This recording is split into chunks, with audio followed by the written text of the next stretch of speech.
Dear subscribers, ಭಾರತದ number 1 online coaching platform ಆದಂತಹ ಅನ್ academy learning ಆ್ಯಪ್ನಲ್ಲಿ ಅತ್ಯುತ್ತಮ ಗುಣಮಟ್ಟದ ಕೋಚಿಂಗ್ ತರಗತಿಗಳು KAS, PSI, PC, FDA, SDA ಪರೀಕ್ಷೆಗಳಿಗೆ ಪ್ರಾರಂಭವಾಗಿವೆ. 6 ತಿಂಗಳುಗಳ ಕಂಪ್ಲೀಟ್ ಕೋರ್ಸ್ಗಾಗಿ 7,695 ರೂಗಳು, 1 ವರ್ಷದ ಕಂಪ್ಲೀಟ್ ಕೋರ್ಸ್ಗೆ 9,405 ರೂಗಳು, 2 ವರ್ಷದ ಕಂಪ್ಲೀಟ್ ಕೋರ್ಸ್ಗಾಗಿ ಕೇವಲ 13,680 ರೂಗಳನ್ನು ನಿಗದಿಪಡಿಸಲಾಗಿದೆ. ಈ ಆಫರ್ ಅನ್ನು ಪಡೆಯಲು ಅನ್ ಅಕಾಡೆಮಿ ಲರ್ನಿಂಗ್ ಆ್ಯಪ್ನಲ್ಲಿ ಕ್ರಾಂತಿ 10 ಈ ರೆಫರಲ್ ಕೋಡ್ ಅನ್ನು ಯೂಸ್ ಮಾಡಬೇಕಾಗುತ್ತದೆ. ಇದು ಲಿಮಿಟೆಡ್ ಪೀರಿಯಡ್ ಆಫರ್ ಆಗಿದೆ. ಈ ಸಬ್ಸ್ಕ್ರಿಪ್ಷನ್ ಅನ್ನು ಪಡೆಯಲು ನೀವು ಅನ್ ಅಕಾಡೆಮಿ ಲರ್ನಿಂಗ್ ಆ್ಯಪ್ ಅನ್ನು ಡೌನ್ಲೋಡ್ ಮಾಡಿ, ನಂತರ ಸೈಡ್ ಬಾರ್ ಅನ್ನು ಕ್ಲಿಕ್ ಮಾಡಿ, ನಂತರ ಕರ್ನಾಟಕ PSC ಅನ್ನು ಆಯ್ಕೆ ಮಾಡಿ, ನಂತರ ಸ್ಕ್ರೀನ್ ಮೇಲೆ ಕಾಣುವ ಗೆಟ್ ಸಬ್ಸ್ಕ್ರಿಪ್ಷನ್ ಮೇಲೆ ಕ್ಲಿಕ್ ಮಾಡಿ. ನಿಮಗೆ ಇಚ್ಛಿಸಿದ ತಿಂಗಳುಗಳಿಗೆ ಕೋರ್ಸ್ ಅನ್ನು ಆಯ್ಕೆ ಮಾಡಿ. ಕೆಳಗೆ ಕಾಣುವ ರೆಫರಲ್ ಕೋಡ್ ನಲ್ಲಿ ಕ್ರಾಂತಿ 10 ಎಂದು ಬರೆಯುವ ಮೂಲಕ 10% ಆಫರ್ ಅನ್ನು ಪಡೆಯುವ ಮೂಲಕ ಪೇಮೆಂಟ್ ಮಾಡಿ. ಇದು ಲಿಮಿಟೆಡ್ ಪೀರಿಯಡ್ ಆಫರ್ ಆಗಿದೆ. Get subscription right now.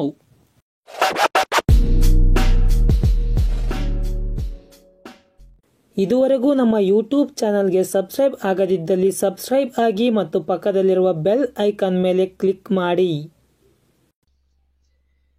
Sundarbans ಎಂದು ಈ ಕೆಳಗಿನವುಗಳಲ್ಲಿ ಯಾವುದನ್ನು ಕರೆಯುತ್ತಾರೆ?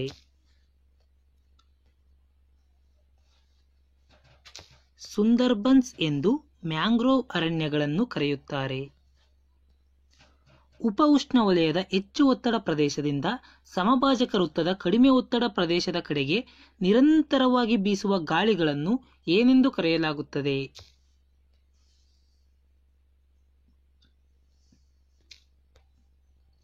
ವ್ಯಾಪಾರಿ ಮಾರುತಗಳು ಎಂದು ಕರೆಯಲಾಗುತ್ತದೆ. ಯಾವ ನದಿಯನ್ನು ಬಿಹಾರದ ಕಣ್ಣೀರಿನ ನದಿ ಎನ್ನುವರು?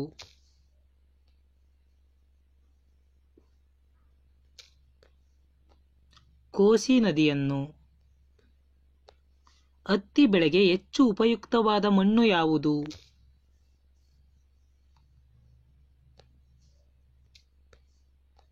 ರೆಗೂರ್ ಮಣ್ಣು. ಭೂಮಿಯ ದೈನಿಕ ಚಲನೆಯ ಪರಿಣಾಮಗಳೇನು? ಭೂಮಿಯ ದೈನಿಕ ಚಲನೆಯಿಂದಾಗಿ ಹಗಲು ರಾತ್ರಿಗಳು ಉಂಟಾಗುತ್ತವೆ. ಸೂರ್ಯ, ಚಂದ್ರ, ನಕ್ಷತ್ರಗಳ ಉಗಮವಾಗುತ್ತದೆ. ಮಾರುತಗಳು, ಸಾಗರ ಪ್ರವಾಹಗಳು, ಉಬ್ಬರವಿಳಿತಗಳು ಉಂಟಾಗುತ್ತವೆ. ಉತ್ತರ ಅಟ್ಲಾಂಟಿಕ್ ಪ್ರವಾಹವು ಯಾವ ಪ್ರವಾಹಗಳಾಗಿ ವಿಭಜನೆ ಹೊಂದಿ ನಂತರ ಗಲ್ಫ್ ಸ್ಟ್ರೀಮ್ ಪ್ರವಾಹವಾಗುತ್ತದೆ?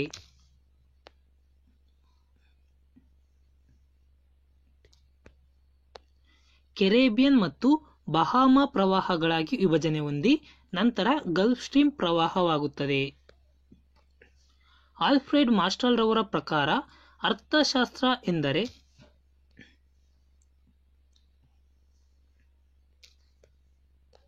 ಮನುಷ್ಯನ ಯೋಗಕ್ಷೇಮಕ್ಕೆ ಸಂಬಂಧಿಸಿದೆ.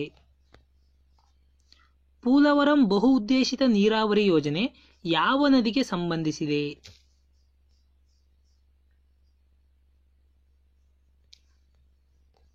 ಗೋದಾವರಿ ನದಿಗೆ ಸಂಬಂಧಿಸಿದೆ.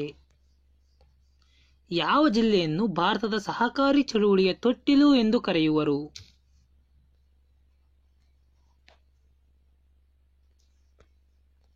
ಧಾರವಾಡ ಜಿಲ್ಲೆಯನ್ನು.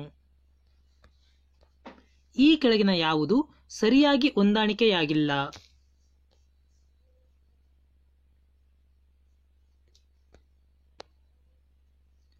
ವಿಜಯ್ ಘಾಟ್ ಲಾಲ್ ಬಹದ್ದೂರ್ ಶಾಸ್ತ್ರಿ ಇದು ಸರಿಯಾಗಿದೆ. ಕಿಶನ್ ಘಾಟ್ ಚರಣ್ ಸಿಂಗ್ ಇದು ಸರಿಯಾಗಿದೆ. ಅಭಯ್ ಘಾಟ್ ಮೊರಾರ್ಜಿ ದೇಸಾಯಿ ಇದು ಸರಿಯಾಗಿದೆ.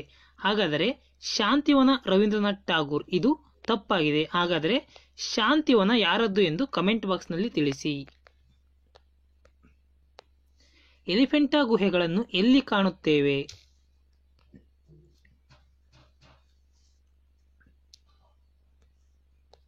ಮಹಾರಾಷ್ಟ್ರದಲ್ಲಿ.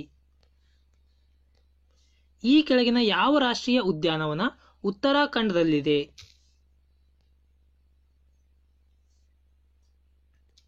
ಉತ್ತರಾಖಂಡದಲ್ಲಿ ಕಾರ್ಬೆಟ್ ರಾಷ್ಟ್ರೀಯ ಉದ್ಯಾನವನ ಕಂಡುಬರುತ್ತದೆ. ಕರ್ನಾಟಕ ರಾಜ್ಯದ ಪ್ರಮುಖ ಜಾನಪದ ಕಲೆ ಯಾವುದು?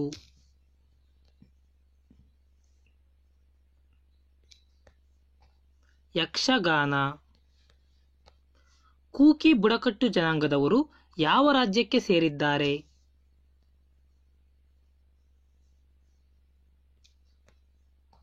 ಮಣಿಪುರಕ್ಕೆ ಸೇರಿದ್ದಾರೆ. ರಾಷ್ಟ್ರೀಯ ಕ್ಷೀರ ಸಂಶೋಧನಾ ಸಂಸ್ಥೆ ಇರುವುದು ಎಲ್ಲಿ?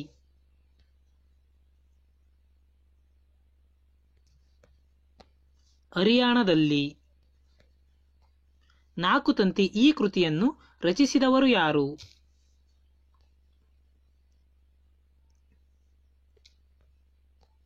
ದ.ರಾ ಬೇಂದ್ರೆಯವರು. ಇಸ್ರೋದ ಮೊದಲ ಸ್ಥಾಪಕ ಅಧ್ಯಕ್ಷರು ಯಾರು?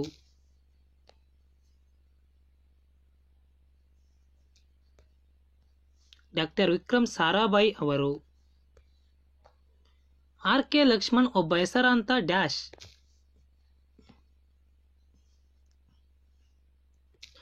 ಆರ್.ಕೆ. ಲಕ್ಷ್ಮಣ್ ಅವರು ಪ್ರಸಿದ್ಧ ವ್ಯಂಗ್ಯ ಚಿತ್ರಕಾರರು. ಬಾಂಬೆ ಸಮಾಚಾರ್ ಯಾವ ಭಾಷೆಯ ಪತ್ರಿಕೆ?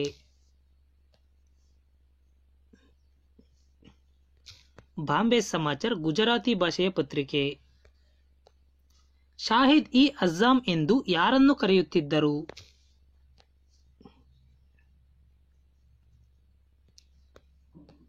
ಭಗತ್ ಸಿಂಗ್ ಅನ್ನು ಕರೆಯುತ್ತಿದ್ದರು. ಈ ಕೆಳಗಿನವುಗಳಲ್ಲಿ ಯಾವುದು ಮರದ ಕೊಂಬೆಗಳನ್ನು ಹೋಲುವ ಒಳಚರಂಡಿ ಮಾದರಿಗಳನ್ನು ವಿವರಿಸುತ್ತದೆ?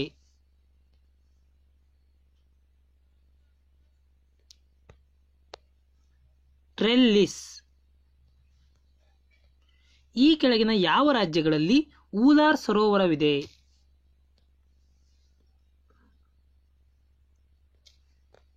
ಊಲಾರ್ ಸರೋವರ ಜಮ್ಮು ಮತ್ತು ಕಾಶ್ಮೀರದಲ್ಲಿ ಕಂಡುಬರುತ್ತದೆ. ನರ್ಮದಾ ನದಿ ಹುಟ್ಟುವುದು ಎಲ್ಲಿ?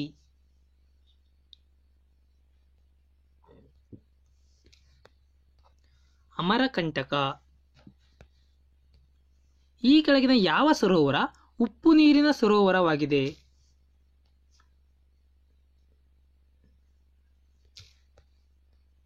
ಸಾಂಬಾರ್ ಸರೋವರ. ಈ ಕೆಳಗಿನವುಗಳಲ್ಲಿ ಯಾವುದು ಪೆನಿನ್ಸುಲಾರ್ ಭಾರತದ ಉದ್ದದ ನದಿಯಾಗಿದೆ?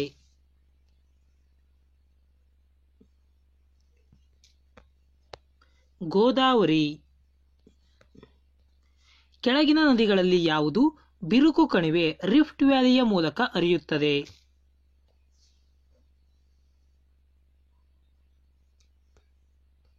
ಎ ಮತ್ತು ಬಿ ಎರಡು. ದಾಮೋದರ್ ನದಿ ಮತ್ತು ತಾಪಿ ನದಿ ರಿಫ್ಟ್ ವ್ಯಾಲಿಯ ಮೂಲಕ ಹರಿಯುತ್ತವೆ. ಮೂರೂ ಬದಿಗಳಲ್ಲಿ ಸಮುದ್ರದಿಂದ ಸುತ್ತುವರೆದಿರುವ ಭೂಮಿಯನ್ನು ಏನೆಂದು ಕರೆಯಲಾಗುತ್ತದೆ?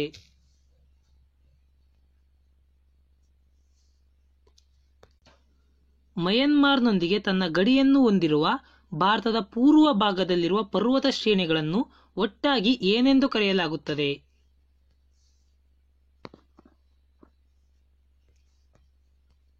ಪೂರ್ವಾಂಚಲ್ ಶ್ರೇಣಿಗಳು. ಇವು ಮಯನ್ಮಾರ್ನೊಂದಿಗೆ ತನ್ನ ಗಡಿಯನ್ನು ಹಂಚಿಕೊಂಡಿವೆ. ಗೋವಾದ ದಕ್ಷಿಣಕ್ಕಿರುವ ಪಶ್ಚಿಮ ಕರಾವಳಿ ಪಟ್ಟಿಯನ್ನು ಏನೆಂದು ಕರೆಯಲಾಗುತ್ತದೆ?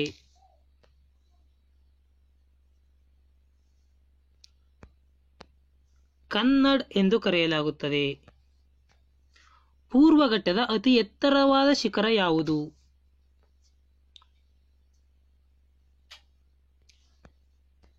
ಮಹೇಂದ್ರಗಿರಿ ಶಿಖರ. ಟ್ರಾಫಿಕ್ ಆಫ್ ಕ್ಯಾನ್ಸರ್ ಈ ಕೆಳಗಿನ ಯಾವ ರಾಜ್ಯವನ್ನು ಹಾದು ಹೋಗುವುದಿಲ್ಲ?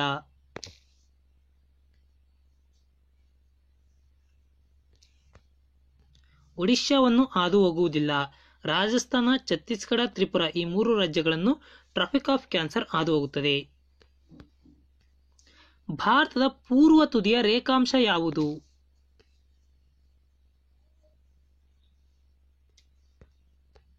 68 ಡಿಗ್ರಿ 7 ಮಿನಿಟ್.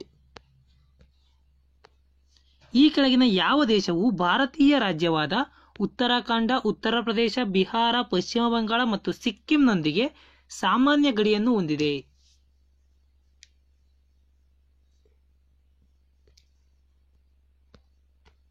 ನೇಪಾಳ.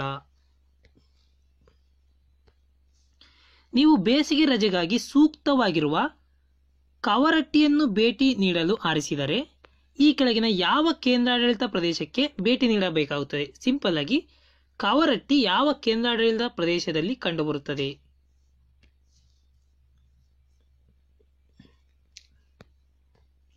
ಲಕ್ಷದ್ವೀಪ. ಈ ಕೆಳಗಿನವುಗಳಲ್ಲಿ ಯಾವುದು ಭಾರತದೊಂದಿಗೆ ಭೂಗಡಿಯನ್ನು ಹಂಚಿಕೊಂಡಿಲ್ಲ?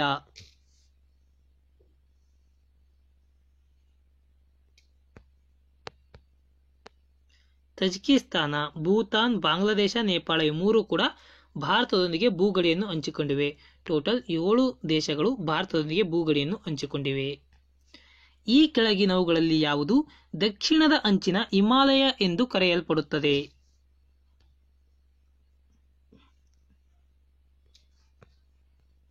ಸಿವಾಲಿಕ್ಸ್.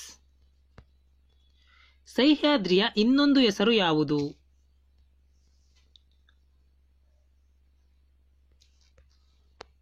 ಪಶ್ಚಿಮ ಘಟ್ಟಗಳಿಗೆ ಸಹ್ಯಾದ್ರಿ ಎಂದು ಕರೆಯುತ್ತಾರೆ. ಪಾಕ್ ಜಲಸಂಧಿ ಎಲ್ಲಿದೆ?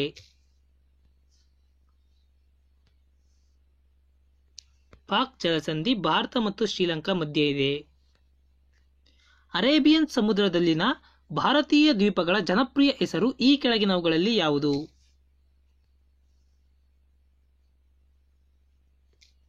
ಅರಬ್ಬಿ ಸಮುದ್ರದಲ್ಲಿರುವ ಭಾರತ ದ್ವೀಪಗಳ ಹೆಸರು ಲಕ್ಷದ್ವೀಪಗಳು. ಈ ಕೆಳಗಿನವುಗಳಲ್ಲಿ ಯಾವುದು ಭಾರತದ ಅತ್ಯಂತ ಹಳೆಯ ಪರ್ವತ ಶ್ರೇಣಿಯಾಗಿದೆ?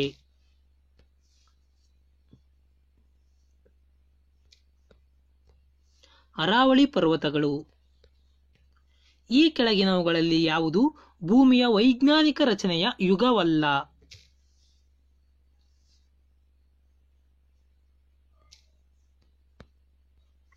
ಕ್ಯಾಂಬ್ರಿಯನ್. ಇದು ಭೂಮಿಯ ವೈಜ್ಞಾನಿಕ ರಚನೆಯ ಯುಗ ಅಲ್ಲ.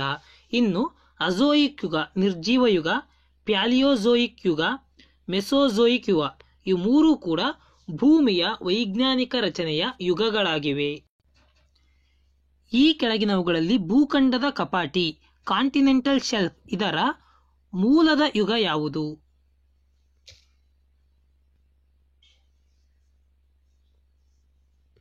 ಕಾಂಟಿನೆಂಟಲ್ ಶೆಲ್ಫ್ನ ಮೂಲದ ಯುಗ ಪ್ಯಾಲಿಯೋಜೋಯಿಕ್ ಯುಗ. ಹೆಚ್ಚಿನ ತಾಪ ಮತ್ತು ಒಣ ಅವಧಿಯಲ್ಲಿ ಮರುಭೂಮಿ ಪ್ರಾಣಿಗಳು ಅಳವಡಿಸಿಕೊಂಡ ನಿಷ್ಕ್ರಿಯತೆಯ ಸ್ಥಿತಿಗೆ ಈ ಕೆಳಗಿನವುಗಳಲ್ಲಿ ಯಾವುದು ಸಂಬಂಧಿಸಿದೆ?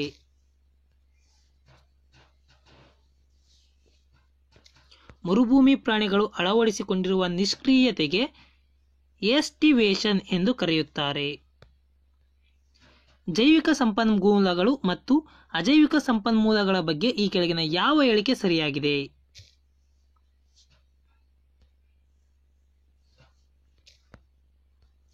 ಎಲ್ಲ ಅಜೈವಿಕ ಸಂಪನ್ಮೂಲಗಳು ನವೀಕರಿಸಲಾಗದವು, ಅಂದರೆ ಪುನರ್ಬಳಕೆ ಮಾಡಲು ಸಾಧ್ಯವಿಲ್ಲ. ಆದರೆ ಕೆಲವು ಜೈವಿಕ ಸಂಪನ್ಮೂಲಗಳು ನವೀಕರಿಸಲಾಗದವು. ಕೆಲವು ಜೈವಿಕ ಸಂಪನ್ಮೂಲಗಳು ಸಹ ನವೀಕರಿಸಲು ಸಾಧ್ಯವಿಲ್ಲ.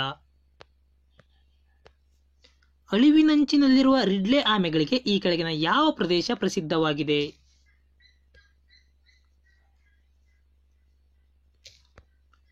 ಗಹಿರ್ಮಾತಾ.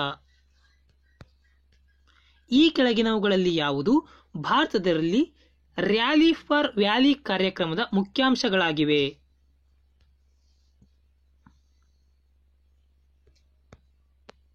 ಪರಿಸರ ನಾಶ ಎನ್ವಿರಾನ್ಮೆಂಟಲ್ ಡಿಗ್ರೇಡೇಷನ್.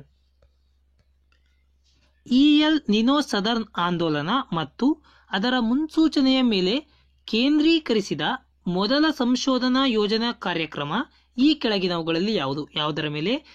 ಎಲ್ ನಿನೋ ಸದರ್ನ್ ಆಂದೋಲನ ಮತ್ತು ಅದರ ಮುನ್ಸೂಚನೆಯ ಮೇಲೆ ಕೇಂದ್ರೀಕರಿಸಿದ ಮೊದಲ ಸಂಶೋಧನಾ ಯೋಜನೆ ಕಾರ್ಯಕ್ರಮ ಈ ಕೆಳಗಿನವುಗಳಲ್ಲಿ ಯಾವುದು? ಎಲ್ ನಿನೋ ಹವಾಮಾನ ವ್ಯತ್ಯಾಸ ಮತ್ತು ಮುನ್ಸೂಚನೆ ಕಾರ್ಯಕ್ರಮ. ಈ ಕೆಳಗಿನ ಯಾವ ಸಚಿವಾಲಯವು ರಾಷ್ಟ್ರೀಯ ನದಿ ಸಂರಕ್ಷಣಾ ನಿರ್ದೇಶನಾಲಯದ ಕಾರ್ಯಕ್ರಮಗಳನ್ನು ಮೇಲ್ವಿಚಾರಣೆ ಮಾಡುತ್ತದೆ? ರಾಷ್ಟ್ರೀಯ ನದಿ ಸಂರಕ್ಷಣಾ ನಿರ್ದೇಶನಾಲಯದ ಕಾರ್ಯಕ್ರಮಗಳನ್ನು ಪರಿಸರ ಮತ್ತು ಅರಣ್ಯ ಸಚಿವಾಲಯವು ಮೇಲ್ವಿಚಾರಣೆ ಮಾಡುತ್ತದೆ. ಸಂಗೀತ ಕ್ಷೇತ್ರದ ಸಾಧನೆಗಾಗಿ ನೀಡಲಾಗುವ ಪ್ರತಿಷ್ಠಿತ ಪ್ರಶಸ್ತಿ ಯಾವುದು?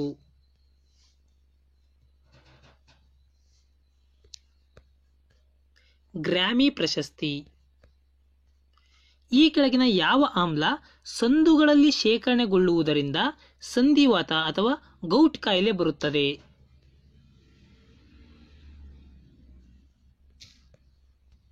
ಯೂರಿಕ್ ಆಮ್ಲ. ಆಗ್ನೇಯ ಏಷ್ಯಾ ರಾಷ್ಟ್ರಗಳ ಒಕ್ಕೂಟ ಏಷ್ಯನ್ ರಾಷ್ಟ್ರಗಳ ಒಕ್ಕೂಟದ ಕೇಂದ್ರ ಕಚೇರಿ ಇರುವ ಸ್ಥಳ ಯಾವುದು?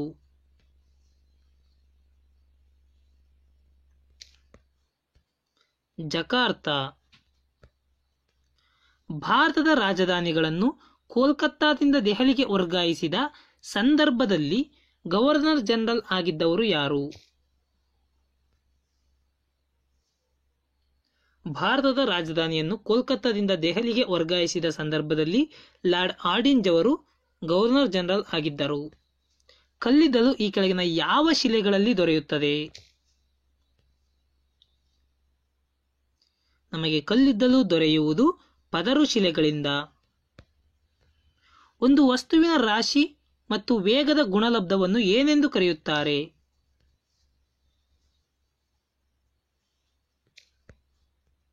ಸಂವೇಗ.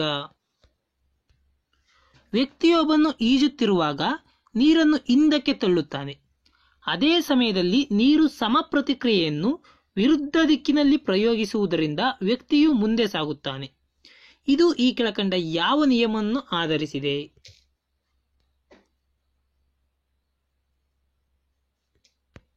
ಈಜುವುದು ನ್ಯೂಟನ್ನ 3ನೇ ನಿಯಮಕ್ಕೆ ಸಂಬಂಧಿಸಿದೆ. ರೇಡಿಯೋ ಪ್ರೇಷಕದ ಭಾಗಗಳಲ್ಲಿ ಪ್ರಮುಖವಾದ ಟ್ರಾನ್ಸ್ಡ್ಯೂಸರ್ ಇದರ ಕಾರ್ಯವೇನು?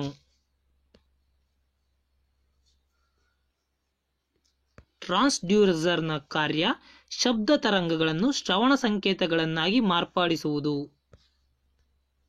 ಇವುಗಳಲ್ಲಿ ಯಾವ ಜೋಡಿ ಸರಿಯಾಗಿದೆ ಎಂಬುದನ್ನು ಗುರುತಿಸಿರಿ.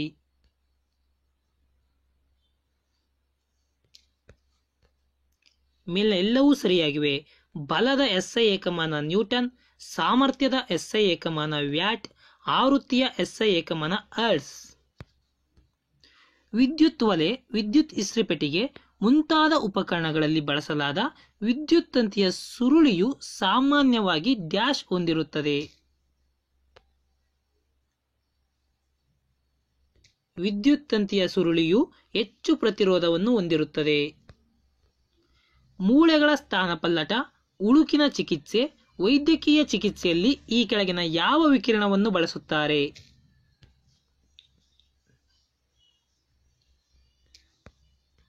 ಅವಗೆಂಪು ವಿಕಿರಣವನ್ನು ಬಳಸುತ್ತಾರೆ. ಇವುಗಳಲ್ಲಿ ಯಾವುದು ಪ್ರಚಂಡ ಶಕ್ತಿ ಅಂದರೆ ಪೊಟೆನ್ಷಿಯಲ್ ಎನರ್ಜಿಗೆ ಉದಾಹರಣೆಯಾಗಿದೆ?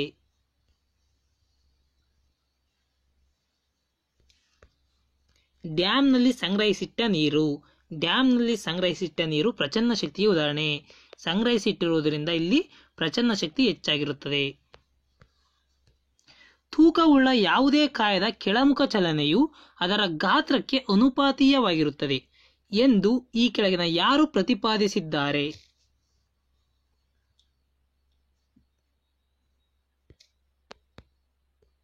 ಅರಿಸ್ಟಾಟಲ್. ನೀರಿನ ಕುದಿಯುವ ಬಿಂದು 100 ಡಿಗ್ರಿ ಸೆಲ್ಸಿಯಸ್. ಇದನ್ನು ಫ್ಯಾರನ್ಹೀಟ್ಗೆ ಬದಲಾಯಿಸಿ ಬರೆಯಿರಿ.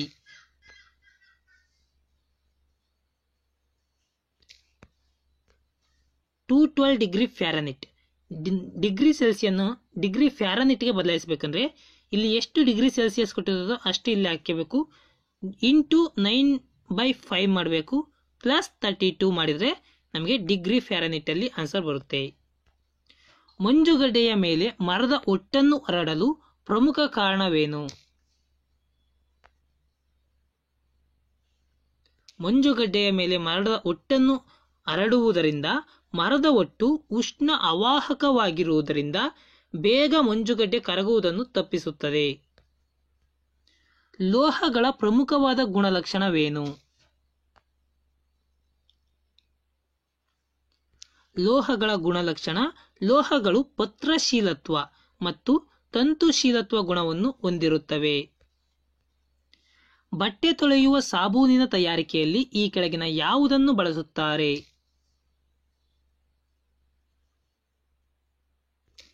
ಸಾಬೂನಿನ ತಯಾರಿಕೆಯಲ್ಲಿ ಸೋಡಿಯಂ ಹೈಡ್ರಾಕ್ಸೈಡ್ ಅನ್ನು ಬಳಸುತ್ತಾರೆ. ಕೆಲವು ಘನವಸ್ತುಗಳನ್ನು ಕಾಯಿಸಿದಾಗ ದ್ರವ ಸ್ಥಿತಿಗೆ ಬಾರದೆ ನೇರವಾಗಿ ಅನಿಲ ರೂಪಕ್ಕೆ ಬರುತ್ತದೆ. ನಂತರ ತಂಪುಗೊಳಿಸುವುದರಿಂದ ಮತ್ತೆ ಘನಸ್ಥಿತಿಗೆ ಬರುವ ವಸ್ತುವಿಗೆ ಉದಾಹರಣೆ ಯಾವುದು?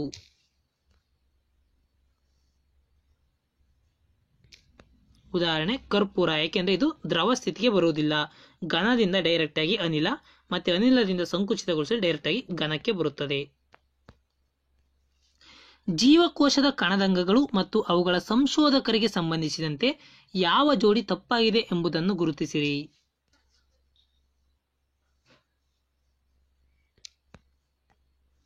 ಕೋಶ ಕೇಂದ್ರವನ್ನು ಕಂಡುಹಿಡಿದವರು ರಾಬರ್ಟ್ ಬ್ರೌನ್. ಮೈಟೋಕಾಂಡ್ರಿಯಾವನ್ನು ಕಂಡುಹಿಡಿದವರು ಕೋಲಿಕರ್. ಲೈಸೋಸೋಮ್ ಅನ್ನು ಕಂಡುಹಿಡಿದವರು ಕ್ರಿಶ್ಚಿಯನ್ ಡುಬೆ. ಇವು ಮೂರು ಕೂಡ ಸರಿಯಾಗಿವೆ.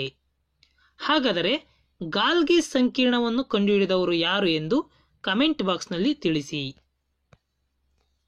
ಶಿಲೀಂಧ್ರಗಳಿಂದ ಉಂಟಾಗುವ ರೋಗಗಳಿಗೆ ಏನೆಂದು ಕರೆಯುತ್ತಾರೆ?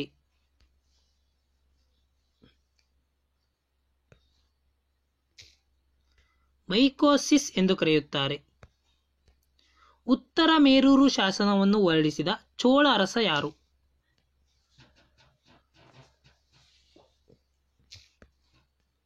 ಒಂದನೇ ಪರಾಂತಕ ಚೋಳ. ಭಾರತದಲ್ಲಿ ಮೊಟ್ಟ ಮೊದಲು ಇಂಗ್ಲಿಷ್ ಶಿಕ್ಷಣವನ್ನು ಜಾರಿಗೆ ತಂದವರು ಯಾರು?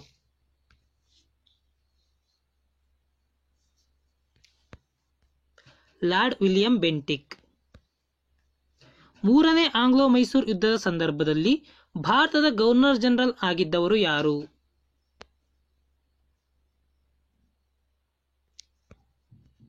Lord Cornwallis. ಬೆಸ್ಸಿನ್ ಒಪ್ಪಂದಕ್ಕೆ ಸಹಿ ಹಾಕುವ ಮೂಲಕ ಸಹಾಯಕ ಸೈನ್ಯ ಪದ್ಧತಿಯನ್ನು ಒಪ್ಪಿದ ಪೇಶ್ವೆ ಯಾರು?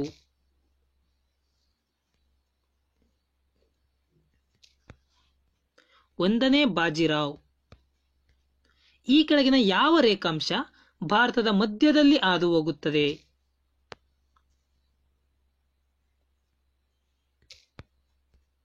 87 ಪೂರ್ವ ರೇಖಾಂಶ. ರೈತವಾರಿ ಪದ್ಧತಿ ಎಂದರೇನು? ರೈತವಾರಿ ಪದ್ಧತಿ ಎಂದರೆ ಭೂಮಿಯನ್ನು ಅಳತೆ ಮಾಡಿ ಭೂಮಿಯ ಫಲವತ್ತತೆ, ನೀರಾವರಿ ಅನುಕೂಲಗಳನ್ನು ಗಮನಿಸಿ ಕಂದಾಯವನ್ನು ನಿಗದಿ ಮಾಡುವುದು. ದೆಹಲಿ ಸುಲ್ತಾನರ ಕಾಲದಲ್ಲಿದ್ದ ಸಹನ್ ಇ ಮಂಡಿ ಎಂಬ ಉನ್ನತಾಧಿಕಾರಿಯನ್ನು ಯಾವುದಕ್ಕಾಗಿ ನೇಮಿಸಲಾಗುತ್ತಿತ್ತು? ಸಹನ್ ಇ ಮಂಡಿ ಮಾರುಕಟ್ಟೆಗಳ ನಿಯಂತ್ರಣಕ್ಕಾಗಿ. ಕಾವೇರಿ ನದಿಗೆ ಅಣೆಕಟ್ಟು ಕಟ್ಟಿಸಿ ಚಿಕ್ಕ ದೇವರಾಜನಾಲೆ ಮತ್ತು ದೊಡ್ಡ ದೇವರಾಜನಾಲೆ ಎಂಬ ಕಾಲುವೆಗಳನ್ನು ನಿರ್ಮಿಸಿ ನೀರಾವರಿ ಸೌಲಭ್ಯ ಒದಗಿಸಿದವರು ಯಾರು?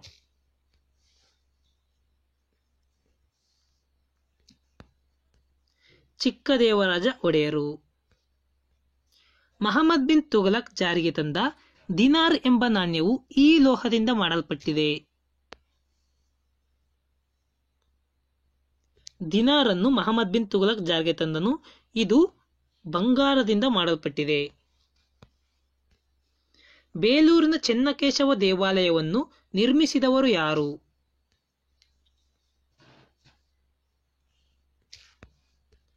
ಹೊಯ್ಸಳರು. ಕಾವೇರಿ ನದಿಯು ಅಂತಿಮವಾಗಿ ಈ ಕೆಳಗಿನವುಗಳಲ್ಲಿ ಯಾವುದನ್ನು ಸೇರುತ್ತದೆ?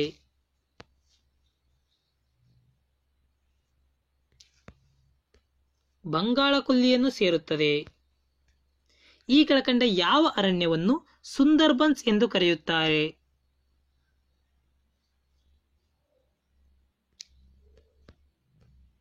ಮ್ಯಾಂಗ್ರೋವ್ ಅರಣ್ಯಗಳನ್ನು. ಯಾವ ನದಿಯನ್ನು ಬಿಹಾರದ ಕಣ್ಣೀರಿನ ನದಿ ಎನ್ನುವರು?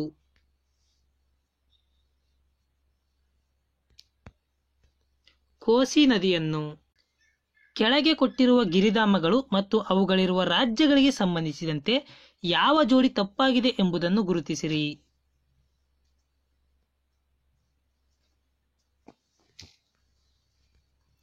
ಜಿಮ್ ಕಾರ್ಬೆಟ್ ಮಣಿಪುರ, ಇದು ತಪ್ಪಾಗಿದೆ. ಶಿಮ್ಲಾ ಗಿರಿಧಾಮ ಕಂಡುಬರುವುದು ಹಿಮಾಚಲ ಪ್ರದೇಶದಲ್ಲಿ. ಪಚಮರಿ ಗಿರಿಧಾಮ ಕಂಡುಬರುವುದು ಮಧ್ಯಪ್ರದೇಶದಲ್ಲಿ. ಕನ್ಹಾ ಗಿರಿಧಾಮ ಕಂಡುಬರುವುದು ಮಧ್ಯಪ್ರದೇಶದಲ್ಲಿ. ಹಾಗಾದರೆ ಜಿಮ್ ಕಾರ್ಬೆಟ್ ಗಿರಿಧಾಮ ಕಂಡುಬರುವುದು ಎಲ್ಲಿ? ಉತ್ತರಾಖಂಡದಲ್ಲಿ. ಭೂಮಿಯ ದೈನಿಕ ಚಲನೆಯ ಪರಿಣಾಮದಿಂದ ಏನಾಗುತ್ತದೆ?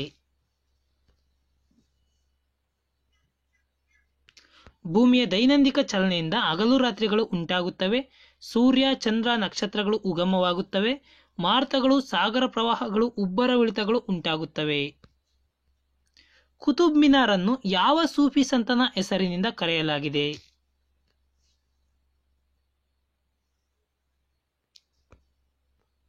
ಕುತುಬುದ್ದೀನ್ ಬಕ್ತಿಯಾರ್ ಕಕಿ. ಶರಾವತಿ ವನ್ಯಜೀವಿ ಆಶ್ರಯಧಾಮ ಇರುವ ಸ್ಥಳ ಯಾವುದು?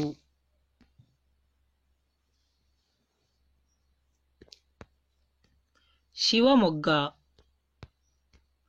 ಶ್ರೀನಗರದ ಒಡತಿ ಎಂದು ಈ ಕೆಳಗಿನ ಯಾವ ಸರೋವರವನ್ನು ಕರೆಯುತ್ತಾರೆ?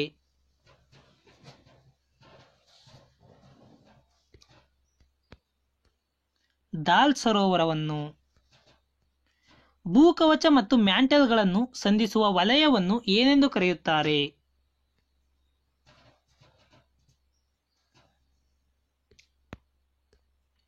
ಮೊಹರೋವಿಕ್ ಸೀಮಾ ವಲಯ ಎಂದು ಕರೆಯುತ್ತಾರೆ. ಸ್ಟ್ರಾಂಬೋಲಿ, ಎಟ್ನಾ, ಮೌನಲೋವಾ ಇವು ಏನು?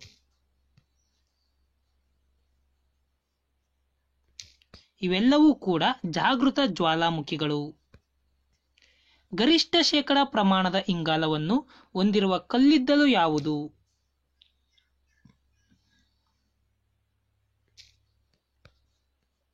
ಅಂಥ್ರಾಸೈಟ್.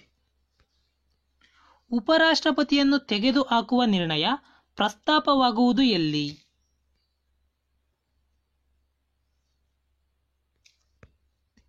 ರಾಜ್ಯಸಭೆಯಲ್ಲಿ ಮಾತ್ರ.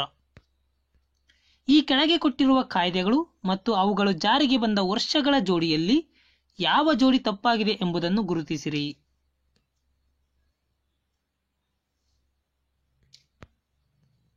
ಕೌಟುಂಬಿಕ ದೌರ್ಜನ್ಯ ಕಾಯ್ದೆ ಇದು ತಪ್ಪಾಗಿದೆ. ಕನಿಷ್ಠ ಕೂಲಿ ಕಾಯ್ದೆ ಜಾರಿಗೆ ಬಂದದ್ದು 1948ರಲ್ಲಿ.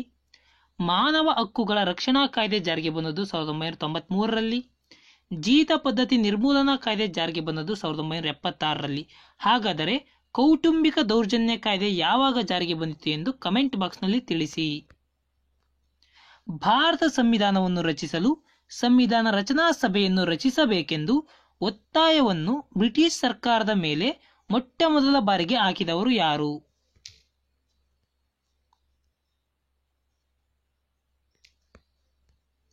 ಎಂ.ಎನ್. ರಾಯ್ ಅವರು. ಇಮ್ಮಡಿ ಪುಲಕೇಶಿಯನ್ನು ಸೋಲಿಸಿದ ಪಲ್ಲವರ ಪ್ರಸಿದ್ಧ ಅರಸ ಯಾರು?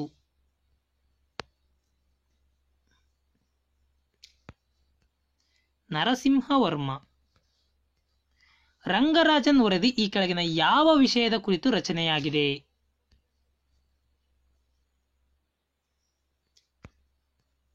ಬಡತನದ ವರದಿಯನ್ನು ಕುರಿತು. ಪ್ಲಾನ್ಡ್ ಎಕಾನಮಿ ಫಾರ್ ಇಂಡಿಯಾ ಈ ಕೃತಿಯನ್ನು ಈ ಕೆಳಗಿನ ಯಾರು ರಚಿಸಿದ್ದಾರೆ?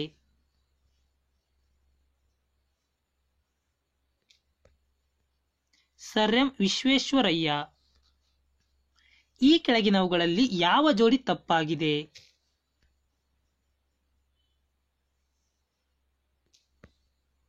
ಆಪ್ಷನ್ ಸಿ ತಪ್ಪಾಗಿದೆ. ಗೌರಿಬಿದನೂರು ಕರ್ನಾಟಕದಲ್ಲಿ ಕಂಡುಬರುತ್ತದೆ. ಪೂನಾ ಮಹಾರಾಷ್ಟ್ರದಲ್ಲಿ ಕಂಡುಬರುತ್ತದೆ. ಕೊಡೈಕೆನಾಲ್ ತಮಿಳುನಾಡಿನಲ್ಲಿ ಕಂಡುಬರುತ್ತದೆ.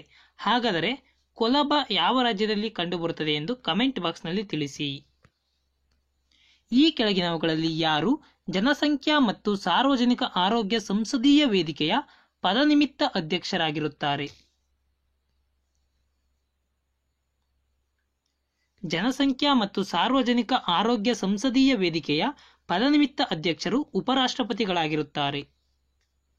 ಕೆ ಸಂತಾನಂ ಸಮಿತಿಗೆ ಸಂಬಂಧಿಸಿದಂತೆ ಈ ಕೆಳಗಿನ ಯಾವ ಹೇಳಿಕೆ ತಪ್ಪಾಗಿದೆ?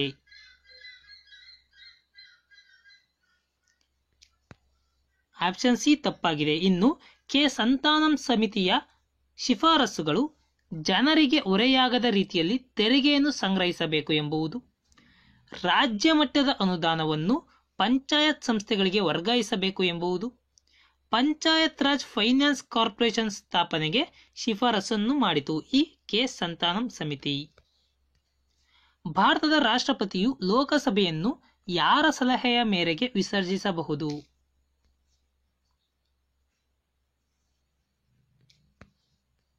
ಪ್ರಧಾನಮಂತ್ರಿಯ ಸಲಹೆಯ ಮೇರೆಗೆ. ಸಂಸತ್ತಿನ ಯಾವುದೇ ಸದನವು ಕಾರ್ಯಕಲಾಪ ನಡೆಸಲು ಆ ಸದನದಲ್ಲಿ ಅಧ್ಯಕ್ಷರನ್ನು ಸೇರಿಸಿ 1/10 ಸದಸ್ಯರು ಹಾಜರಿರಬೇಕು.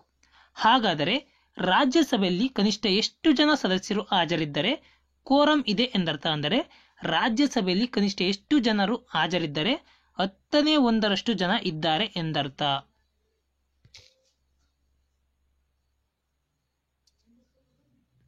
ಸರಿಯಾದ ಉತ್ತರ 25 ಜನ ಸದಸ್ಯರು ಇದ್ದರೆ. ಇದೇ ರೀತಿಯ ಹೊಸ ವಿಡಿಯೋಗಳಿಗಾಗಿ ನಮ್ಮ ಯೂಟ್ಯೂಬ್ ಚಾನಲ್ಗೆ ಸಬ್ಸ್ಕ್ರೈಬ್ ಆಗಿ ಮತ್ತು ಪಕ್ಕದಲ್ಲಿರುವ ಬೆಲ್ ಐಕಾನ್ ಮೇಲೆ ಕ್ಲಿಕ್ ಮಾಡಿ.